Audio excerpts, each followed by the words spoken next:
You're so obsessed with, you don't, do you? I'm going to teach you the rules again. You're the Attorney General of the United States. We have rules here. You're obsessed with him. You're the Attorney General of the United States. You're obsessed with Donald Trump. You have Trump derangement syndrome. Mr. Chairman, I'd like my time restored.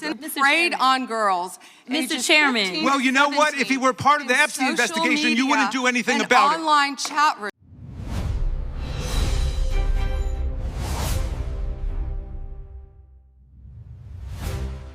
What you just watched, that was history. Right there, on camera, in that room, a member of Congress looked the United States Attorney General dead in the eye and said, "I will teach you the rules." Let that sink in. And what did the Attorney General do? Did she answer? Did she defend herself? No. She screamed, "You're experiencing Trump syndrome." That was her answer. That was it. Now, let's be clear about who Jamie Raskin is, because this isn't just some politician throwing punches. Harvard Law School graduate, constitutional law professor at Georgetown University, the lead manager of Trump's second impeachment trial. The man wrote a law book. He doesn't just know the rules, he built his life around them. And yet, he had to sit in that room and explain basic congressional procedure to the sitting Attorney General of the United States. Because Bondi either doesn't know the rules or she just doesn't care. Either way, that's terrifying. Before the hearing even started, Raskin stepped outside and told reporters exactly what was coming. And he wasn't wrong. If you're watching this for the first time and you're already feeling something, good. Stay right here. Because what happens next is going to make your jaw drop. Hit that like button so more people can see what's really going on. Well, the whole country just got to see Attorney General Bondi not only aggressively insult Congress and our committee and members on the committee, but also studiously ignore very serious questions about the performance of the Department of Justice, and also studiously ignore and betray the interests of the survivors. We started off by asking her to recognize the survivors, to apologize to the survivors, and then to agree to meet with them. And she refused to do any of that, and she refused to answer most of the questions that we put forward. So today's performance, I think, underscores our sense that we are witnessing a massive governmental cover-up. And that cover-up began a long time ago, back in 2008, when there was a 60-count federal indictment ready to go against Jeffrey Epstein and a whole bunch of co-conspirators that was swept under the rug and switched out for a sweetheart deal that Alex Acosta made down in Florida. Raskin was sharp and direct before he even walked through those doors. He told reporters flat out Bondi didn't just disrespect Congress. She ignored serious questions about the Justice Department. She dismissed the people asking them, and most importantly, she turned her back on the victims. Not once, not by accident, deliberately. And Raskin used two specific words to describe it: a massive government cover-up. Not a mistake, not an oversight, a cover-up. And he had the evidence to back it up. But here's the thing, this isn't only about the Epstein files. That's just what we can see. There's more being buried underneath, because this is what this administration does best: protect the powerful and abandon everyone else. The FBI opened a criminal investigation into the killing of Renee Good, a poet, a mother of three, 37 years old, killed by Trump's masked ICE agents on the streets of Minneapolis. Bondi shut that investigation down. Gone. Just like that. They claim they're investigating the murder of Alex Prey, an ICU nurse, a veteran caregiver. But then the president and Kristi Noem call him a domestic terrorist. Stephen Miller calls him a would-be assassin. So which is it? Are you investigating his murder or justifying it? Raskin said every single word of this directly to Bondi's face, in that room, on the record. And Bondi's response? She attacked him. So let's go inside that hearing room, because what happened next needs to be seen to be believed. The hearing started that morning, House Judiciary Committee, oversight. The room was full, but not with ordinary people. Epstein survivors were there, women in white, sitting in the audience, on camera. And Raskin, in his opening speech, read their names out loud, one by one, while staring straight at Pam Bondi. Abandoning victims and coddling perpetrators is what you do best When the FBI opened a criminal investigation into the brutal killing in Minneapolis of Renee Good, a poet and 37-year-old mother of 3, by Trump's masked paramilitary ICE agents, you shut it down.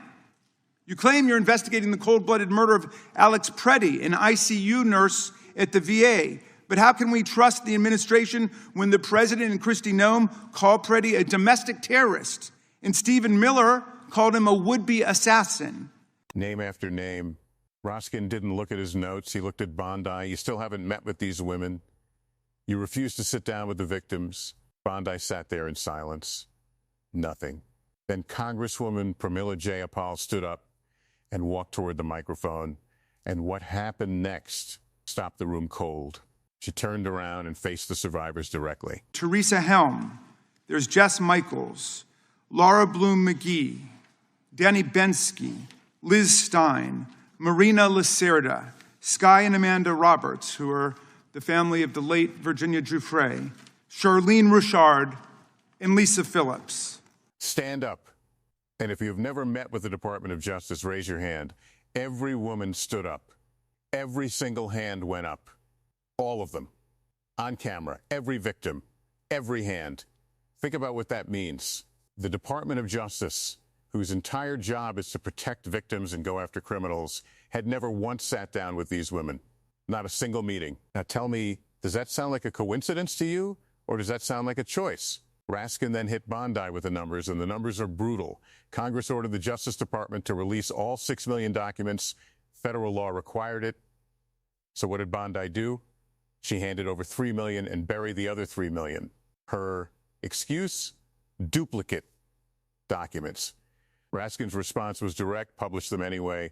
Duplicates are always published. That's how it works, and she knows it. But forget the duplicates for a second, because inside those hidden 3 million documents are original victim statements. First-hand accounts, not copies. And on top of that, the Justice Department quietly removed a 2019 prosecution memo. Tell me, is that a duplicate too? And then it gets worse, much worse. The law is crystal clear on this. Victim names get redacted. Perpetrator names get published. Bondi did the exact opposite. Victims' names, phone numbers, and home addresses plastered across thousands of pages for the entire world to see. Most of these women had never told anyone. Some had hidden it from their own families.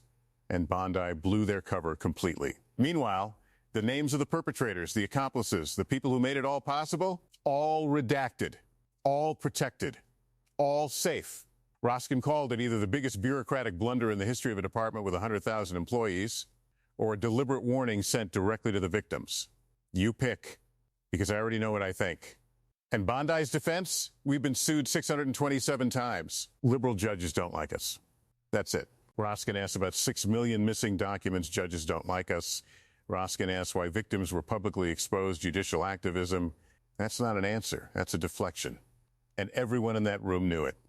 Now, before we get to the moment that broke the internet, I want to know what you think. Drop it in the comments right now. Is what Bondi is doing incompetence, or is it intentional? Because the answer to that question changes everything. Then came the Maxwell situation. Ghislaine Maxwell, convicted sex trafficker, the woman who handed Virginia Giuffre and hundreds of other girls over to Epstein. Congress called her to testify. So what happened? Todd Blanche sat with Maxwell for 9 hours. 9 hours. And after making absolutely sure she wouldn't say a single word that could hurt Donald Trump, she was quietly moved from a high-security federal prison to a minimum security camp in Texas. And according to Raskin, catered meals, a private gym, a therapy dog. A convicted child sex trafficker gets a therapy dog. And the survivors sitting in that room in white can't even get a phone call returned from the Justice Department. Let that image burn into your brain. Raskin also called out something else. Bondi walked into that hearing with what he called a burn book. You remember her Senate performance, right? She didn't answer questions. She attacked the people asking them. She came in with pre-written smear notes on individual senators. So Raskin warned her right at the start, put the book down, answer the questions. We have 5 minutes, stay on topic, no personal attacks. Did she listen? Come on. You already know the answer. Then came the moment. Raskin asked Bondi straight, if Trump can theoretically pull billions out of the Justice Department, What do the victims whose private information was dumped online deserve? Bondi went quiet. Then she turned around and asked Raskin if he knew who Chase Mulligan was. A case from Raskin's own district, out of nowhere. Completely off topic. Raskin looked at her like she had lost her mind. What does that have to do with anything? Raskin kept his cool. You are the United States Attorney General. There are rules in this room. Bondi cut him off. You're experiencing Trump syndrome. And right there, Raskin delivered the line that this whole hearing will be remembered for. Cold, clear, unmistakable. I will teach you the rules.